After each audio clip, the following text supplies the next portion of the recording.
ایک قوم جس کی نعمت ہی اس کی تباہی بن گئی، مگر یہ سب کیسے ہوا؟ ایک سرزمین جہاں سبزہ اتنا گھنا تھا کہ سورج کی روشنی زمین تک مشکل سے ہی پہنچتی تھی۔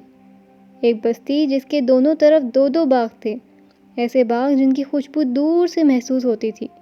پہاڑوں سے بہتا ہوا میٹھا پانی، کھجوروں، انگوروں اور پھلوں کے ایسے ذخیرے جیسے دنیا میں کہیں نہ ہوں۔ یہ قوم سبا تھی، ایک ایسی قوم جسے اللہ نے نعمتوں میں ڈبو دیا تھا، لیکن ایک ایسا لمحہ آیا جب ان کے باغوں کی ہریالی سیاہی میں بدلنے لگی، اور ایک ایسی آفت آئی جس نے سب کچھ نگل لیا۔ وہ کون سا جرم تھا جس نے ایک خوشحال سلطنت کو مٹی میں ملا دیا؟ سیل العرم آخر تھا کیا؟ یہ سب کیسے ہوا؟ آئیں آج ہم کھولتے ہیں قوم سبا کی تباہی کا وہ راز جو قرآن پاک نے سورہ سبا میں بیان کیا ہے۔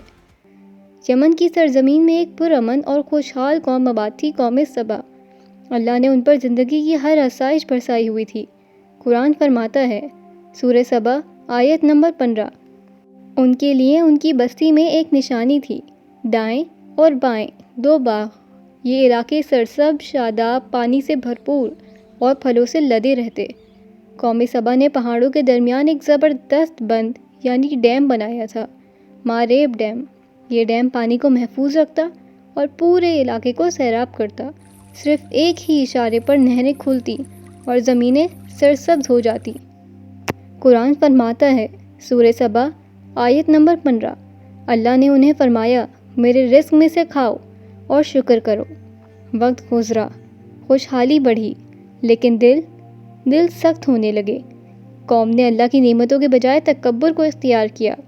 وہ کہتے، عجیب بات ہے، کل تک یہ پھل اچھے لگتے تھے، آج تو دیکھنے کا دل بھی نہیں کرتا۔ ارے چھوڑو، یہ چشمہ تو ویسے بھی دن رات بہتا رہتا ہے، تھوڑا سا بھی فرق کیا ڈالے گا؟ یہ خراب ہو گیا ہے، گھر میں رکھنے کا کیا فائدہ، میں نے تو باہر ہی پھینک دی ہے۔ وہ شکر گزار رہنے کے بجائے غرور میں ڈوبتے گئے۔ قرآن بتاتا ہے، سورہ سبا آیت نمبر 16، وہ منہ موڑ گئے، وہ عبادت چھوڑ بیٹھے۔ وقت گزرا اور تباہی کے آثار نظر آنے لگے۔ شروع میں معمولی علامات تھیں جنہیں قوم نے نظر انداز کیا۔ کچھ عقل مند لوگوں نے کہا، کمزور ہو رہا ہے، اللہ کا شکر ادا کرو اور اپنی اصلاح کرو۔ لیکن قوم نے انہیں مذاق سمجھا۔ قرآن فرماتا ہے، سورہ سبا آیت نمبر 17، پھر ہم نے ان پر سیل العرم، زبردست بن کر ٹوٹنے والا سیلاب چھوڑ دیا۔ وہ لمحہ آیا جب بارشیں مسلسل ہوئیں، ڈیم کی بنیادیں ہلنے لگیں، پانی کا ایک عظیم خوفناک ریلا ڈیم سے ٹکرا گیا، ڈیم ایک دھماکے کے ساتھ ٹوٹ گیا۔ یہ وہی سیل تھا جسے قرآن نے عذاب کہا تھا۔ تباہی کے بعد قرآن کہتا ہے، سورہ سبا آیت نمبر 16، ان کے دونوں باغ بدل دیے گئے بد مزاق، کڑوے اور جنگلی جھاڑیوں والے باغات میں۔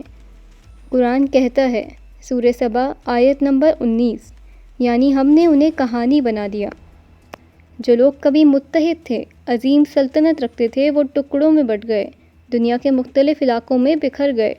قرآن میں ان کی تباہی کی وجہ صاف بیان کی گئی ہے، سورہ سبا آیت نمبر 17، یعنی یہ سزا تھی ان کی ناشکری کے سبب۔ قوم سبا ہمیں سکھاتی ہے کہ نعمتیں شکر مانگتی ہیں، غرور تباہ کر دیتا ہے، اللہ کے دیے نظام کی نافرمانی ہمیشہ انجام تک لے جاتی ہے۔ قرآن کی ہر آیت آج بھی گواہی دے رہی ہے، شکر کرو ورنہ نعمتیں عذاب بن جاتی ہیں۔